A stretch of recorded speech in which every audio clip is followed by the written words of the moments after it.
ঢাকায় আজ বৃষ্টির সঙ্গে দমকা হাওয়ার আভাস দিয়েছে বাংলাদেশ আবহাওয়া অধিদপ্তর। সংস্থাটি জানিয়েছে, দিনের বিভিন্ন সময়ে বজ্রসহ বৃষ্টি হতে পারে এবং পশ্চিম বা উত্তর পশ্চিম দিক থেকে ঝড়ো হাওয়া বয়ে যেতে পারে। একই সঙ্গে দিনের তাপমাত্রা সামান্য বৃদ্ধি পেতে পারে বলেও পূর্বাভাসে উল্লেখ করা হয়েছে।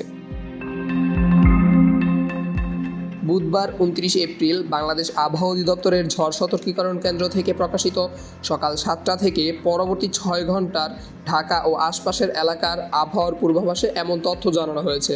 এতে বলা হয়েছে, দুপুর পর্যন্ত বৃষ্টি ও বজ্রসহ বৃষ্টির সম্ভাবনা রয়েছে। এ সময় আকাশ আংশিক মেঘলা থেকে মেঘলা থাকতে পারে এবং কোথাও কোথাও বজ্রসহ বৃষ্টি হতে পারে। পূর্বাভাসে আরও বলা হয়, দুপুর পর্যন্ত দক্ষিণ বা দক্ষিণ পূর্ব দিক থেকে ঘন্টায় 10 থেকে 15 কিলোমিটার বেগে বাতাস প্রবাহিত হতে পারে। পাশাপাশি পশ্চিম বা উত্তর পশ্চিম দিক থেকে দমকা ও ঝড়ো হাওয়া বয়ে যাওয়ার আশঙ্কাও রয়েছে। দিনের তাপমাত্রা সামান্য বৃদ্ধি পেতে পারে বলেও উল্লেখ করা হয়েছে।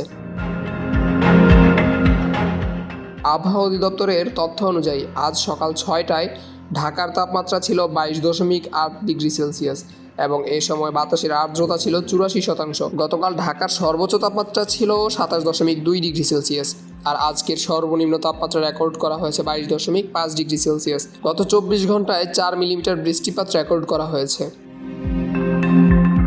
Abdul Al Mamun, news desk, Public Tribune.